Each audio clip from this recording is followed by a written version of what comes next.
You.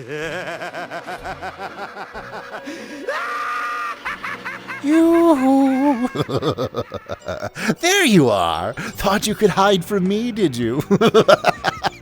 Come see your old pal Xiovox. We're old friends here. Glad to see your lovely face once again. Back for more, are you? Well, you're in luck. We have another trifecta of spooky tales to keep you entertained. Well, without further ado, let's roll the clip.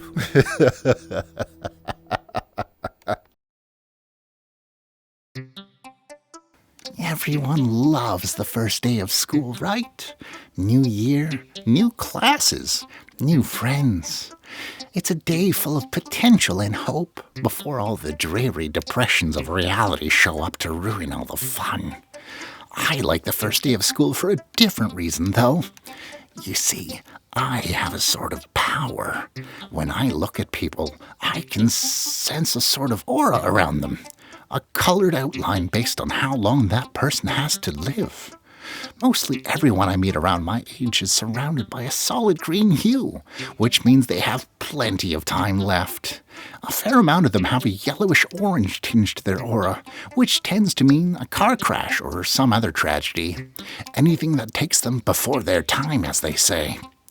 The real fun is when the auras venture into the red end of the spectrum, though. Every now and again, I'll see someone who's basically a walking stoplight. Those are the ones who get murdered or kill themselves. It's such a rush to see them and know their time is numbered.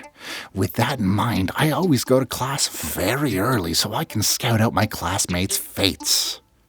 The first kid who walked in was basically radiating red. I chuckled to myself. Too damn bad, bro.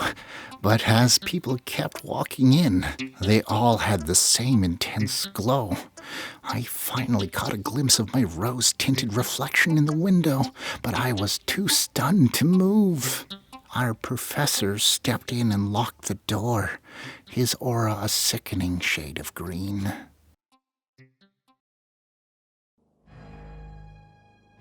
It has been said that the definition of insanity is doing the same thing over and over and expecting different results.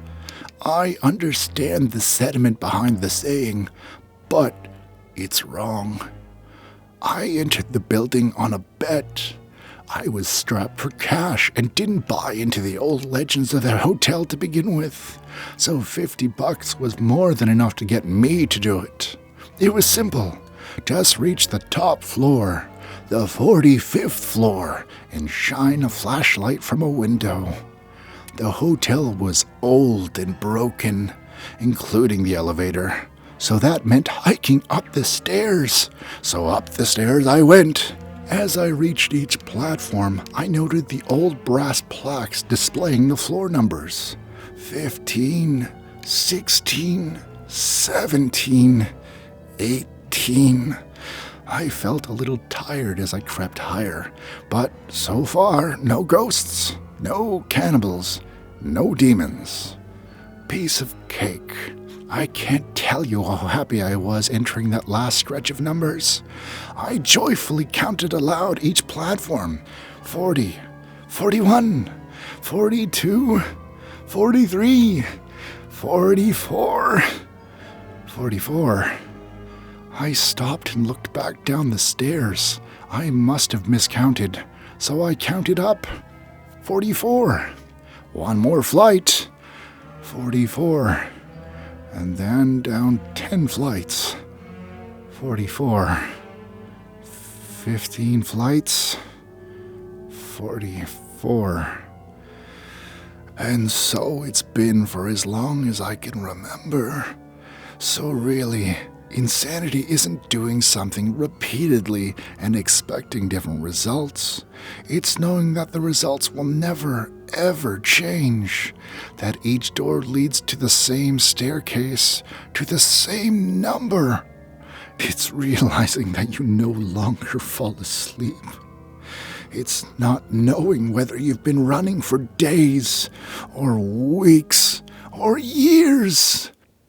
It's when the sobbing slowly turns into laughter.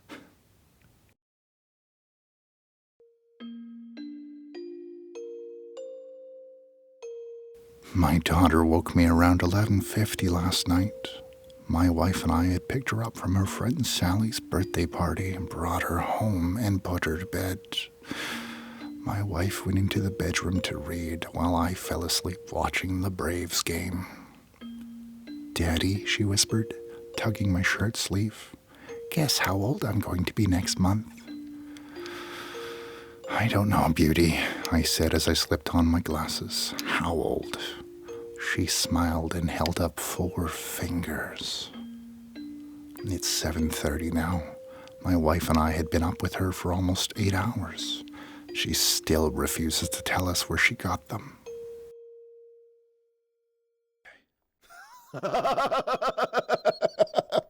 What a wonderful collection of stories that was. I especially like the one about the hotel. Be sure to check those reviews before you check in. Which story did you like? Let me know in the comments section down below. And of course, if you don't feel like typing, we've got a fancy thumbs up, thumbs down feature as well. Your feedback helps to curb this show's direction. As well, I'd like to take this moment to thank this week's sponsors. That's right, the Patreons. Without their support, this show wouldn't be possible. So, if you want to sign up and help support the show too, you can by going over to patreon.com/Xiovox. Link in the description. Now, in no particular order, this week's sponsors are Roxy Cat, Sarah Ellen, Matthew Gafford, Karai Kitsune, and Tater Bater. Thank you. Okay, well, that about wraps up this week's episode. So, if you want to keep up to date on what's going on, maybe see some of the old videos we've put out, you can do so by clicking the nice subscribe button up here. That should keep you busy for a little while at least. And of course, until then, here's 2 more videos to keep you entertained. And I guess we'll see you next time.